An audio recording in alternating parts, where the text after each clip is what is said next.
Disclaimer. This is for entertainment purposes only. HBOS Reading bankers were given 49 years jail sentences for fraudulent trading, conspiracy to corrupt, concealing proceeds of crime and conspiracy to conceal proceeds of crime in 2017. Their appeal in the Criminal Appeals Court in 2020. UK Crim 369 paragraph 1 summarized the jail sentences for each of those criminal charges. Paragraph 1-1. Lord Justice Irwin, on the 30th of January 2017 at the Southwark Crown Court, following a trial before His Honour Judge Beddoe and a jury, the applicants, Cartwright and Bancroft, and the appellant, Mills, were convicted of the offences we shall recite in a moment. On the 2nd of February 2017 they were sentenced as follows. Cartwright, for count 4, fraudulent trading, contrary to section 458 of the Companies Act 1985,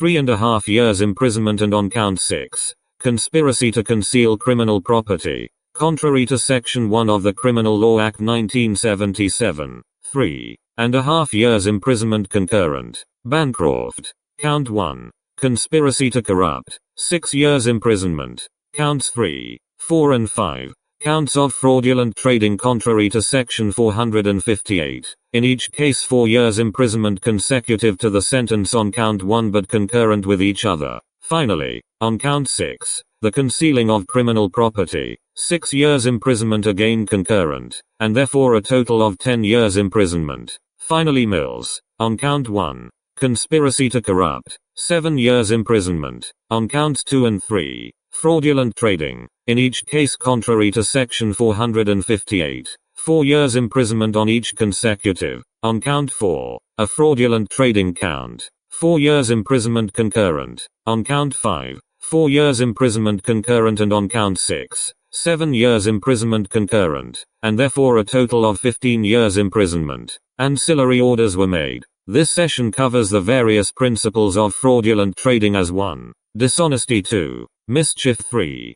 Profit from crimes against vulnerable 4. Maladministration in abuse of office and power. Fraudulent trading. The 4 principles. The Home Office, in its explanatory notes to the Fraud Act 2006, sets out 4 principles which it says are derived from the relevant case law relating to comparable companies legislation. But, are all those principles accurately stated? A shortened version of this article was first published in the Criminal Law and Justice Weekly 2012-176, JPN 27 and 41. Fraudulent trading by a company is outlawed by S 993 of the Companies Act 2006, CA, and fraudulent trading by an unincorporated business has an equivalent offense provision in S 9 of the Fraud Act 2006 FA. S 993, 1. CA provides, if any business of a company is carried on with intent to defraud creditors of the company or creditors of any other person, or for any fraudulent purpose,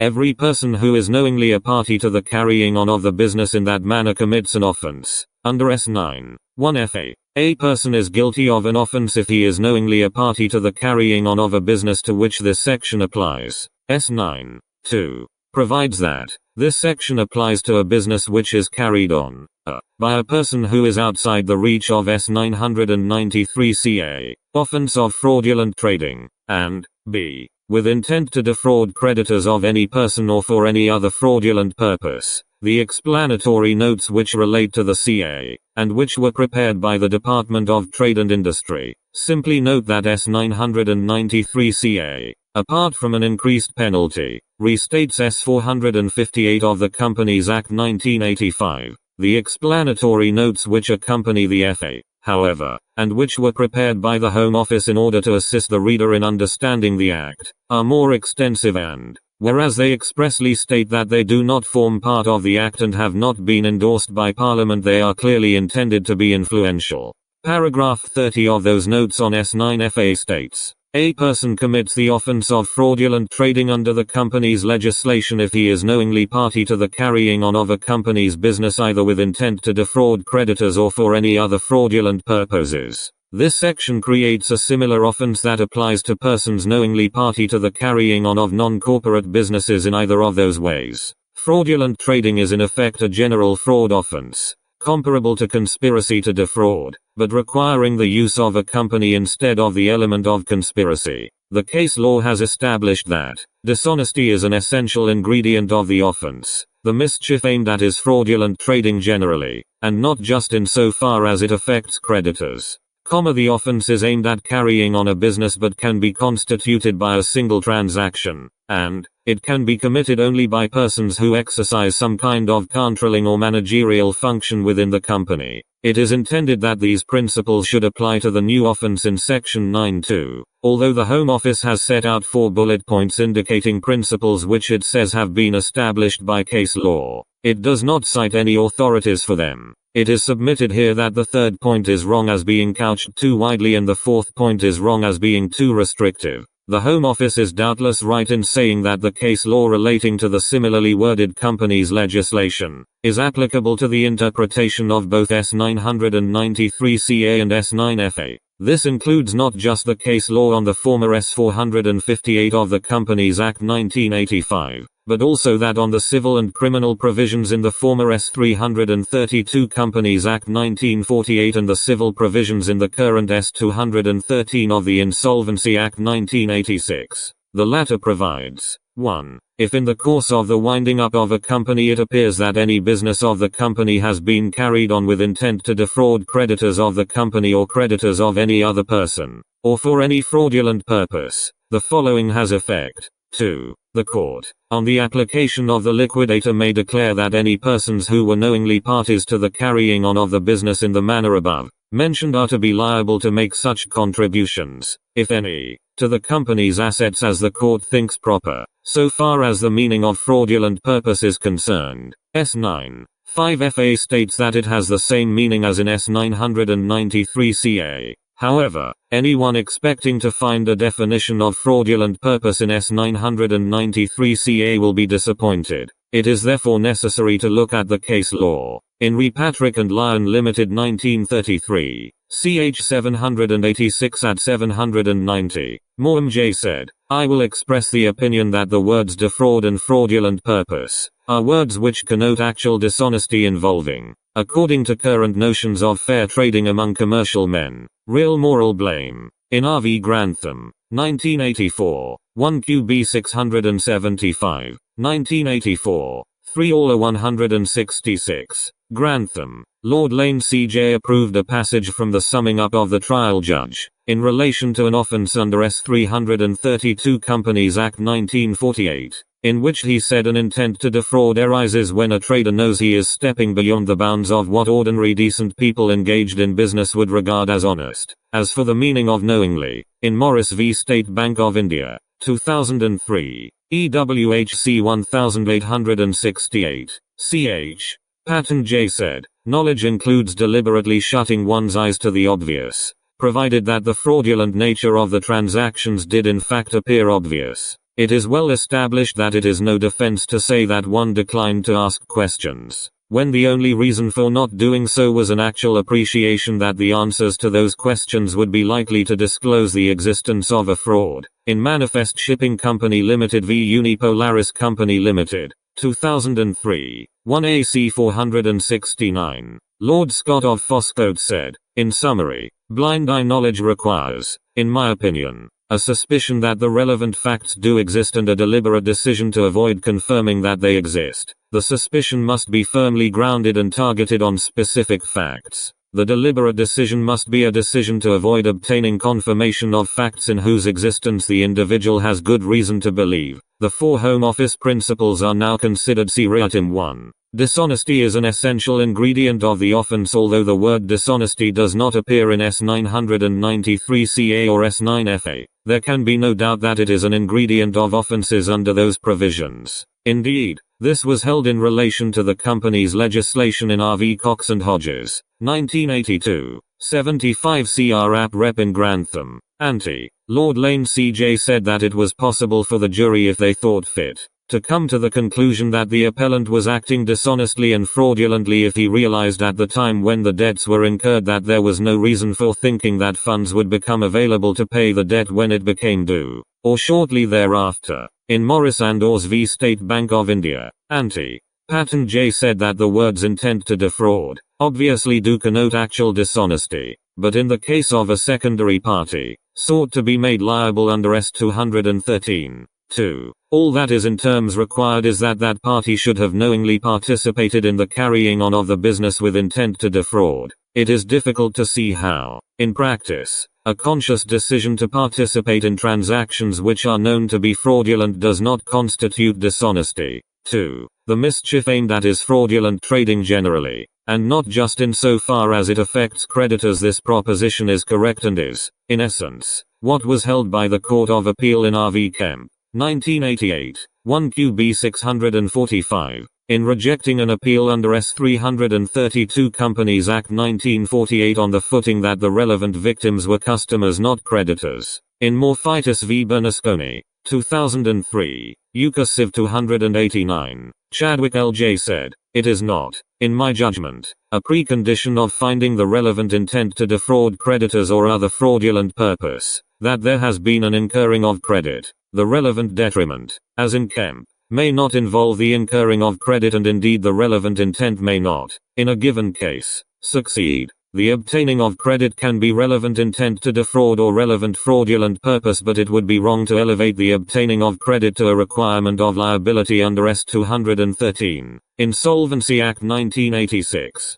Although the Home Office has stated its second principle correctly and, in its preamble, recognized that there are two ways in which the offenses can be committed, it has throughout the wording of its four propositions referred to the offense as though S993CA and S9FA each create just one offense. In Kemp, ante, the argument that the words any fraudulent purpose should be construed a justum generis with intent to defraud creditors was rejected. In R.V. Inman, 1967, 1 QB 140, the Court of Criminal Appeal said that there were quite plainly two different types of offense, and that, had both types been alleged in a charge, it would have been bad for duplicity. It is a failure to differentiate between the two types of offense which causes the Home Office's next principle to be misleading. 3. The offense is aimed at carrying on a business but can be constituted by a single transaction, whereas there is authority for the proposition that the offense of fraudulent trading with intent to defraud creditors can be constituted by a single transaction. The case law does not extend to fraudulent trading for any other fraudulent purpose. In re Gerald Cooper Chemicals Limited 1978, ch 262, 1978, 2 All 49. Cooper, a creditor applied, under S332, 1, Companies Act 1948, for a declaration that an outsider company and its directors were knowingly parties to the carrying on of the Cooper business, which was in creditors' liquidation, with intent to defraud creditors and for other fraudulent purposes. Templeman J. held, Cooper was carrying on the business of selling indigo. In my judgment, they carried on that business with intent to defraud creditors if they accepted deposits knowing that they could not supply the indigo and were insolvent. They were carrying on business with intent to defraud creditors as soon as they accepted one deposit knowing that they could not supply the indigo and would not repay the deposit. It does not matter for the purposes of S332 that only one creditor was defrauded, and by one transaction, provided that the transaction can properly be described as a fraud on a creditor perpetrated in the course of carrying on business. If Cooper had fraudulently supplied substandard indigo, they would have committed a fraud on a customer, but by accepting a deposit knowing that they could not or would not supply indigo, and by using the deposit in a way which made it impossible for them to repay, they committed a fraud on a creditor. It will be seen that Templeman J differentiated between that which constituted a fraud on creditors from that which was only a fraud on a customer who was not a creditor. He did so in order to distinguish re Murray Watson Limited 1977, unreported, the 6th of April, in which Oliver J said, S332 is aimed at the carrying on of a business, and not at the execution of individual transactions in the course of carrying on that business. I do not think that the words carried on can be treated as synonymous with carried out, nor can I read the words any business as synonymous with any transaction or dealing. The director of a company dealing in second-hand motor cars who will fully misrepresent the age and capabilities of a vehicle is, no doubt, a fraudulent rascal, but I do not think that he can be said to be carrying on the company's business for a fraudulent purpose. although no doubt he carries out a particular business transaction in a fraudulent manner, Templeman J was left free to hold that, in the different scenario in Cooper, where there was intent to defraud a creditor, rather than a fraudulent purpose, a single transaction could suffice. It follows that Murray, Watson Limited is authority for the principle that a single fraudulent transaction does not cause a business to be run for a fraudulent purpose, whereas Cooper is authority for the principle that a single fraudulent transaction can cause a business to be operated with intent to defraud creditors. In Morphitis v. Bernasconi, 2003, Euchre Civ 289, Chadwick L.J. accepted that a business may be found to have been carried on with intent to defraud creditors, notwithstanding that only one creditor is shown to have been defrauded, and by a single transaction. However, he went on to say, but, if, which I doubt, Templeman J., in Cooper, intended to suggest that, whenever a fraud on a creditor is perpetrated in the course of carrying on business, it must necessarily follow that the business is being carried on with intent to defraud creditors. I think he went too far. It is important to keep in mind that the precondition for the exercise of the court's powers under S. 332, 1 of the 1948 Act, as under S. 213 of the 1986 Act, is that it should appear to the court that any business of the company has been carried on with intent to defraud creditors of the company. Parliament did not provide that the powers under those sections might be exercisable whenever it appeared to the court that any creditor of the company has been defrauded in the course of carrying on the business of the company. It follows that, although it may be true to say that there is a principle that the offense of fraudulent trading can be constituted by a single transaction,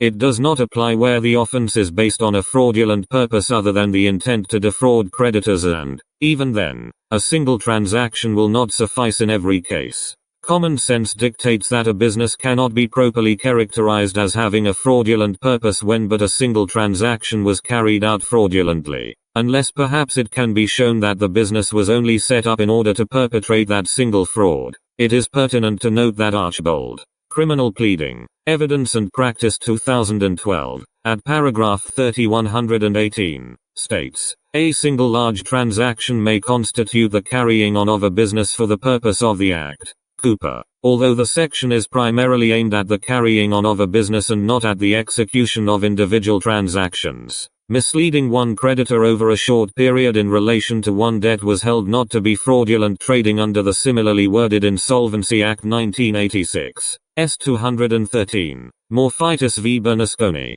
ante, Archbold, therefore, does not improve much on the Home Office in making it clear that a single transaction may only suffice if the fraudulent trading is based on an intent to defraud creditors. As for the reference to a single transaction having to be large, this proposition does not derive in terms from Cooper. However, particularly in the light of Morphitis v. Bernasconi, a single small transaction is unlikely to be considered sufficient. It should be remembered that, even if a single fraudulent transaction by a business does not fall foul of S. 993 CA or S. 9 FA, a party to that fraud may have committed the offense of fraud contrary to S. 1 FA whether or not the business is incorporated for. The offense can be committed only by persons who exercise some kind of controlling or managerial function within the company. It may be that the undisclosed authority for this, the Home Office's fourth principle, is Grantham and R. V. Miles, 1992.